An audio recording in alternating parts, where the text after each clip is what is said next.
আসসালামু আলাইকুম। আমি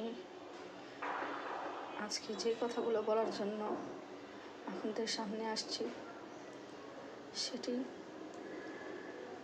সবারই বুক চাপা একটি আর্তনাদ। আমি একজন শিক্ষিকা, একজন মা।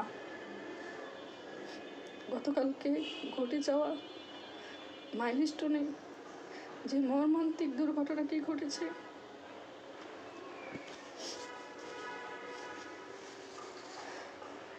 তা যে কোনো স্কুল, মাদ্রাসা, যে কোনো প্রতিষ্ঠানে হতে পারত।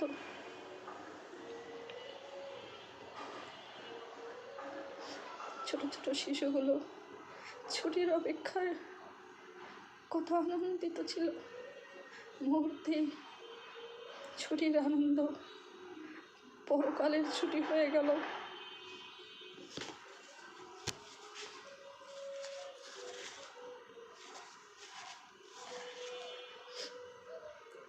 মৃত্যু যে কোনো সময়, যে কোনো জায়গায় ঘটতে পারে, কিন্তু এমন নির্মম মৃত্যু আশা করি নাই। এই ছোট ছোট বাচ্চাগুলো কিভাবে পুড়ে কয়লা হয়ে গেছে। গতকাল থেকে যতবার দেখছি ততবারই কষ্টে বুকটা ফেটে যাচ্ছে। আমাদের যদি এরকম লাগে, যে বাবা মার সন্তানগুলো আজকে নাই, তাদের কেমন লাগতেছে।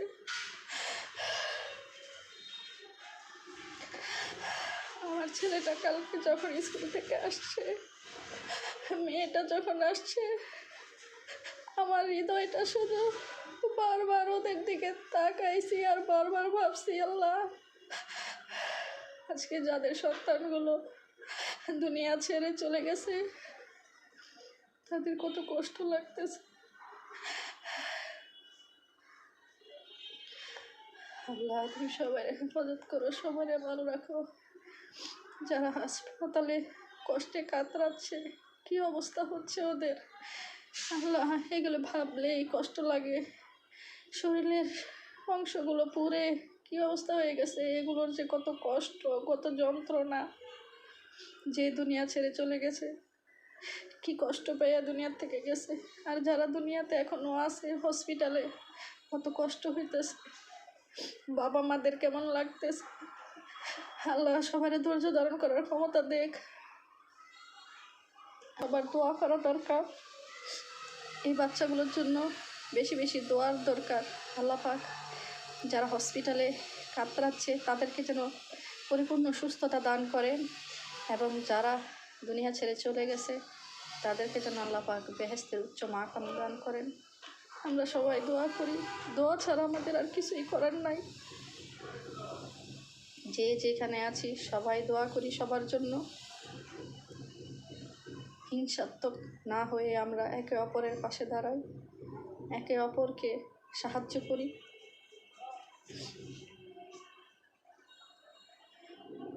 দেশটাতে শান্তি চাই।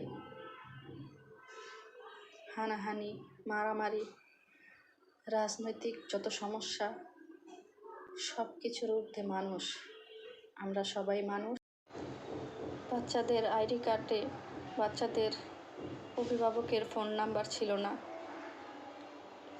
রক্তের গ্রুপ ছিল না, যা আশা করা যায় না ঢাকার মতো একটি উন্নত মানের স্কুলে এতটা অবহেলা থাকবে।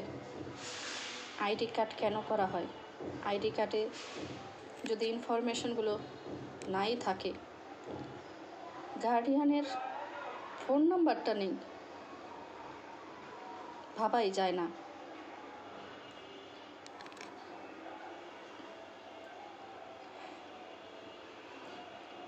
মৃত্যু কখন কার কোথায় হবে তা আল্লাহ ছাড়া কেউই জানে না। তারপরও আমাদের কষ্ট লাগে। এই ছোট ছোট শিশুগুলোর মৃত্যু এতটা হৃদয় বিদারক, এতটা কষ্টের, যা ভাষায় প্রকাশ করার মতো না।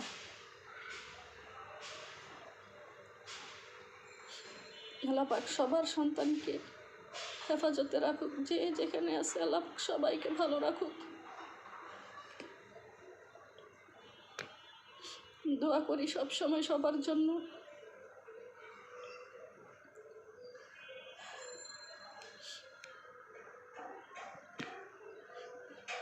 আমাদের সবাইকে আরো সচেতন হওয়া দরকার।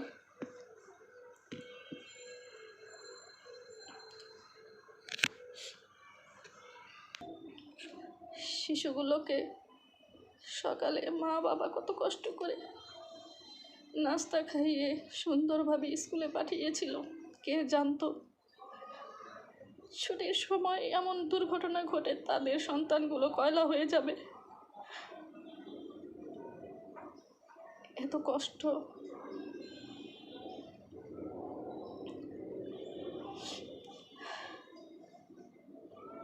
এত দুঃখ কিভাবে তারা সহ্য করছে। আল্লাহ সহায়ক হও তুমি, আল্লাহ তুমি সহায়। আমি আজকে আতঙ্কিত, ভীত মনে হচ্ছে। জীবনের বাকি কটা দিন, জানি না কতদিন বাঁচবো, সন্তানদেরকে বুকে নিয়ে জড়িয়ে রাখি, বাসা থেকে বের করতে ইচ্ছে করছে না। নিজেকে যতটা সাহসী ভাবতাম, আজকে মনে হয় আমার মতো ভীতু আর নেই। যে বাচ্চাগুলো হসপিটালে ঝলসানো দেহ নিয়ে কাতরাচ্ছে, ওদের এই ভিডিওগুলো যতবার দেখছি মনে হচ্ছে আদরের সন্তানগুলো এইভাবে চোখের সামনে ছটফট, মনে হয় সহ্য করতে পারবো না।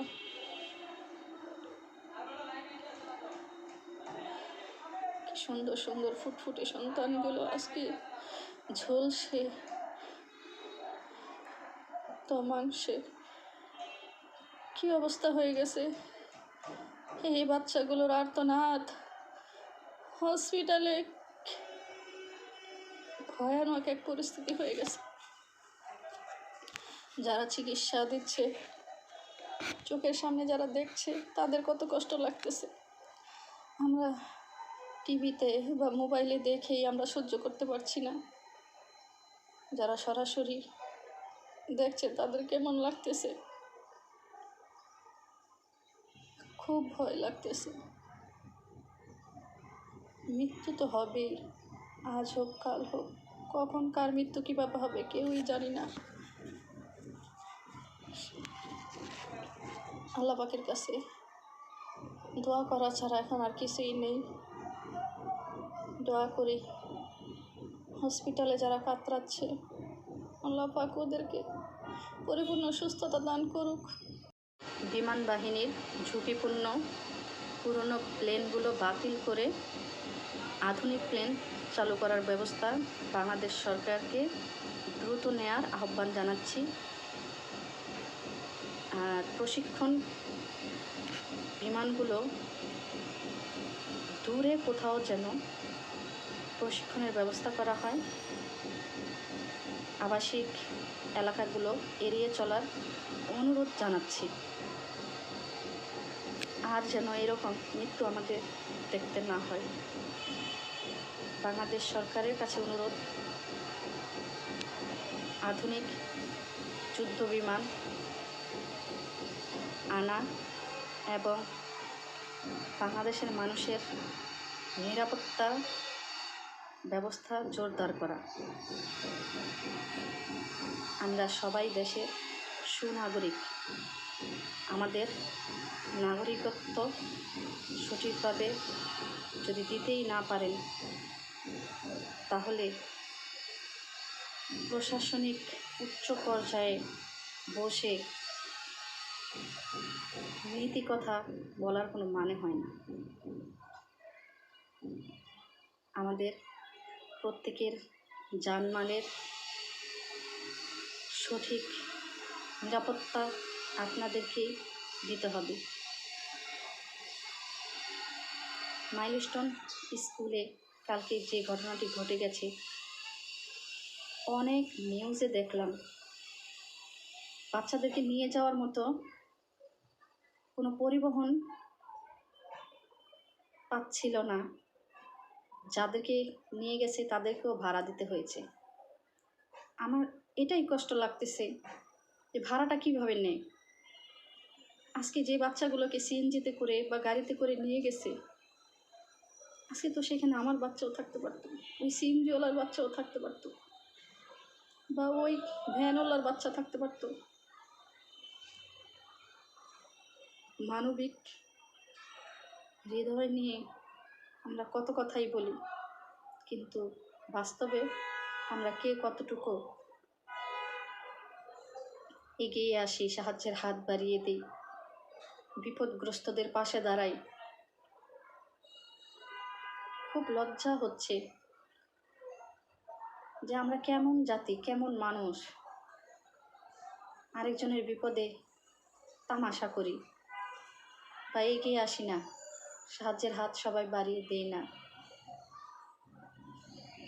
বা উৎসুক জনতার ভিড়। কালকে কয়েকবার খবরে দেখতে পেলাম, এখানে তো উৎসুক হওয়ার বা ওইখানে ওই জায়গাটা পর্যবেক্ষণ করতে যাওয়ার দরকার নেই। ওইখানে যদি আমি যাই তাহলে উপকার করার জন্য যাব, কেন অযথা ভিড় করব? কেন ওইখানে গিয়ে আমি ভিডিও করে ফেসবুকে ছাড়ব?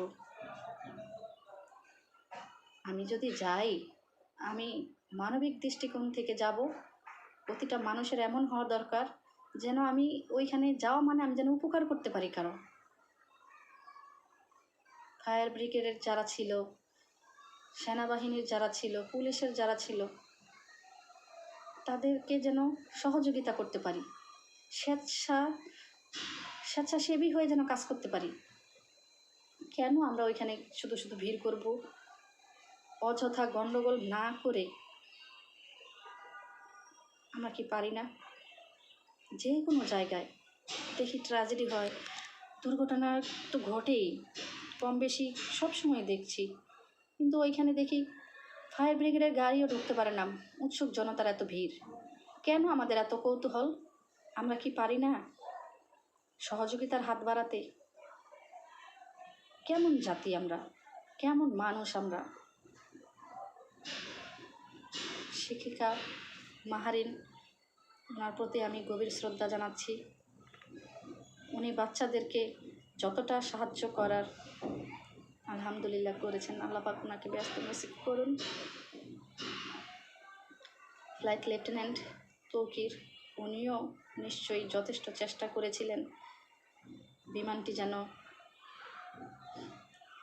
জনবহুল এলাকায় না পড়ে, কিন্তু ভাগ্যের হয়তো নির্মম পরিহাস এই ছিল,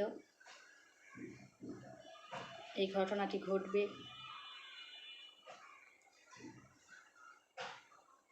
আল্লাহ পাক যারা দুনিয়া ছেড়ে চলে গেছেন তাদেরকে ব্যস্ত নসিব করুন। দোয়া করি, দোয়া ছাড়া আমাদের আর করার কিছুই নেই।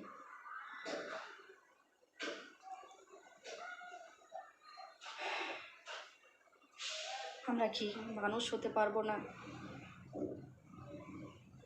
জানি না। আমরা সবাই মিলেমিশে সুন্দরভাবে শান্তিতে বসবাস করতে চাই। আগামীর বাংলাদেশটি যেন সুন্দর থাকে, বাসোপযোগী যেন থাকে সবার, শিশু বৃদ্ধ সবার জন্য যেন নিরাপদ বাংলাদেশ হয়, এটাই কাম্য। আল্লাহ পাক সবাইকে ধৈর্য দান করার ক্ষমতা দান করুন। আসসালামু আলাইকুম।